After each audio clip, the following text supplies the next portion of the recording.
নমস্কার, আমি রিমা। আহারে বিহারে চ্যানেলে সকলকে জানাই স্বাগত।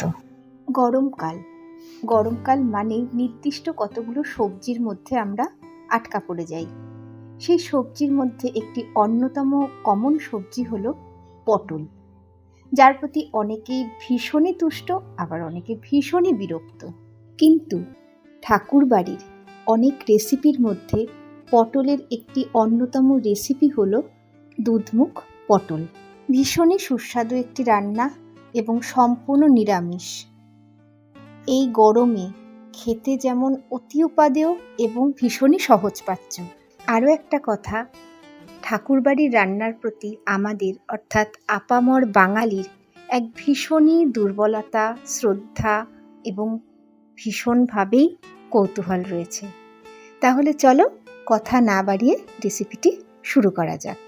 দুধমুখ পটল বানানোর জন্য প্রথমে মুগ ডালটা শুকনো খোলায় টেলে নেব।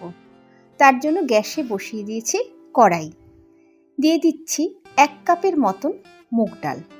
যতক্ষণ না মুগ ডাল থেকে সুন্দর গন্ধ বেরোয় ততক্ষণ টেলে নিতে হবে। খেয়াল রাখতে হবে খুব কড়াভাবে যেন ভাজাটা না হয়, সেই জন্য আঁচ লোতে রেখেই ভাজতে হবে।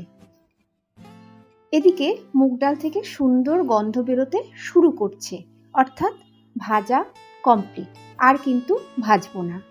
খুব ভালো করে ডালটা ধুয়ে নিতে হবে। এবার তার জন্য দিয়ে দিচ্ছি জল। ডালটা খুব ভালো করে ধুয়ে নিয়ে আমি ফেরত আসছি।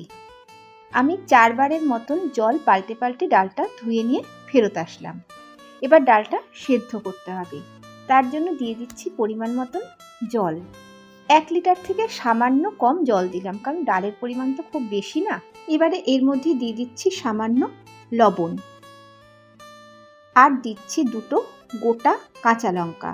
লঙ্কা কিন্তু চিড়ে দেবে না, রান্নাটা কিন্তু খুব একটা ঝাল হবে না। আঁচ লো টু মিডিয়ামে রেখে ডাল সিদ্ধ হতে দিলাম। এর মধ্যে আমি একটা মশলা রেডি করে নেব। বাটিতে নিয়ে নিচ্ছি 2 চামচ গোটা জিরে, 1 থেকে 1.5 ইঞ্চির মতন দিয়ে দিচ্ছি আদা, সামান্য জল দিচ্ছি। কাঁচা লঙ্কা অ্যাড করতে ভুলে যাচ্ছিলাম, দিয়ে দিচ্ছি 2টো কাঁচা লঙ্কা। একসাথে একটা পেস্ট বানিয়ে নেব।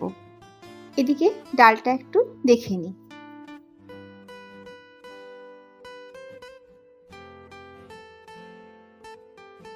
ডাল দেখো একদম পুরো সেদ্ধ হয়ে যায়নি, একটু ফেটে ফেটে গেছে।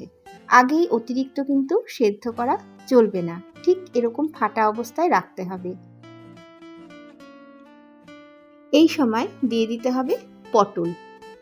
এখানে রয়েছে প্রায় 400 গ্রামের মতন পটল, যা খোসা ছাড়িয়ে লম্বা করে মাঝখান থেকে কেটে নেওয়া আছে। তোমরা যদি কখনো এই রান্নাটা করো ঠিক এই রকম ভাবেই কাটবে, এবং একদম কিন্তু ভাজাও চলবে না। কাঁচা পটলই ডালের মধ্যে দিয়ে দিতে হবে। দিয়ে দিচ্ছি। এবার পটলগুলো তো সেদ্ধ হতে হবে, তার জন্য দিয়ে দিচ্ছি আবার খানিকটা জল। পটলের সাথে যেহেতু ডালটাও রয়েছে এবং একসাথেই সেদ্ধ হবে, ঠিক সেই কারণেই আগে থেকেই ডাল অতিরিক্ত সেদ্ধ করা যাবে না। ডালের মধ্যে পটলগুলো দিয়ে একটু নেড়ে নিচ্ছি, অর্থাৎ জল আর ডালের সঙ্গে পটলটা জাস্ট মিলিয়ে দেওয়া। কিছুক্ষণ বাদে চেক করছি। পটলগুলো ভীষণই কচি, আর এমনিতেই পটল খুবই সফট একটা সবজি, সেদ্ধ হতে সময় লাগে না। দেখো সুন্দর সেদ্ধ হয়ে গেছে, সাথে ডালও খুব সুন্দর সেদ্ধ হয়ে গেছে। আপাতত গ্যাস বন্ধ করছি। আমি 2টো কড়াই বাড়াবো না। ডাল ঢেলে নিয়ে কড়াই পরিষ্কার করে ফেরত আসছি। ডাল ঢেলে নেওয়া হয়ে গেছে, কড়াইও পরিষ্কার করে নিয়েছি। এবার এই কড়াইতে দিয়ে দিচ্ছি ডাল সম্বার দেওয়ার জন্য 2 চামচের মতো রিফাইন্ড অয়েল। এই রান্নাটা কিন্তু রিফাইন্ড অয়েলেই করবে, সর্ষের তেলে নয়। তেল গরম হয়ে গেছে। ফোড়নের জন্য দিয়ে দিতে হবে গোটা শুকনো লঙ্কা আর গোটা জিরে। আমি এখানে একটা শুকনো লঙ্কা আর 1/2 টিস্পুন গোটা জিরে দিলাম। ফোড়ন থেকে দারুণ সুন্দর গন্ধ বেরিয়েছে। দিয়ে দিচ্ছি ডাল সম্বার, অর্থাৎ সেদ্ধ মুগ ডাল আর পটল দিয়ে দিলাম।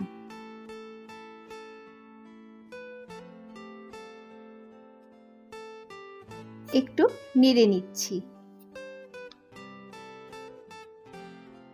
ধিমে আঁচে ফুটতে দিলাম। এদিকে ডাল দেখো ফুটে উঠেছে। দিয়ে দিচ্ছি লবণ। শুরুতে ডাল সেদ্ধর সময় সামান্য লবণ ব্যবহার করেছি, কাজেই সেই আন্দাজেই আবার লবণ ইউজ করলাম। লবণ দিয়ে একটু নেড়েচেড়ে সবটা মিশিয়ে দিচ্ছি।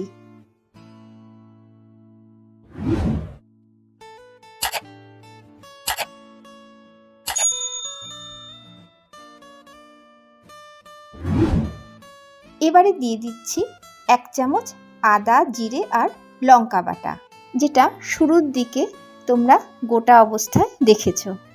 আর হ্যাঁ, এই রান্নাতে কিন্তু কোনোভাবেই হলুদের ব্যবহার হবে না। ভালো করে সবটা মিশিয়ে দিচ্ছি।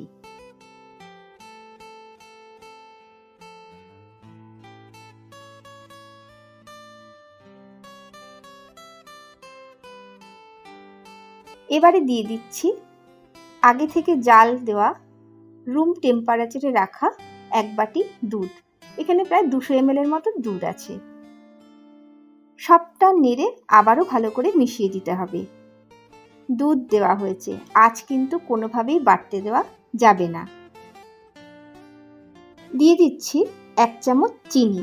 চিনি কিন্তু প্লিজ স্কিপ করো না, এমনিতেও দিতে হবে, প্লাস নিরামিষ রান্না, কাজেই কোনোভাবেই স্কিপ করা যাবে না।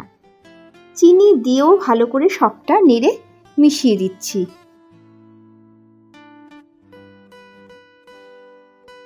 এবারে ভালো করে নেড়ে ফুটতে দিলাম। ভালো মতনই ফুটে উঠেছে। দিয়ে দিচ্ছি 1/2 চামচ ঘি। একদম ঘিও কিন্তু স্কিপ করা যাবে না। ঘি দিয়ে সবটা ভালো করে আবারও নেড়ে মিশিয়ে দিতে হবে। দুধ দেওয়া হয়েছে, সেজন্য কড়াইতে সরের মতন পড়ে যাচ্ছে।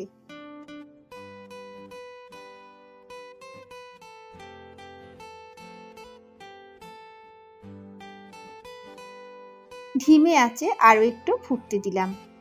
এই রান্নাটা কিন্তু খুব একটা পাতলা হয় না, একটু ঘনই হয়।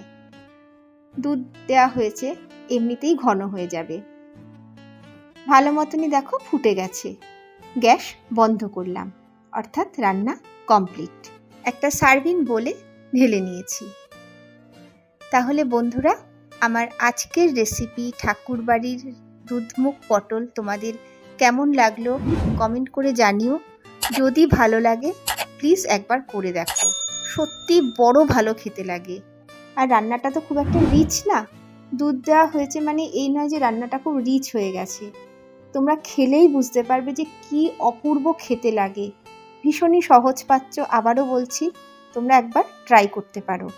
ভাতের সাথেও ভালো লাগবে, রুটির সাথেও ভালো লাগবে, তবে পার্সোনালি আমার কাছে ফার্স্ট প্রায়োরিটি কিন্তু ভাত।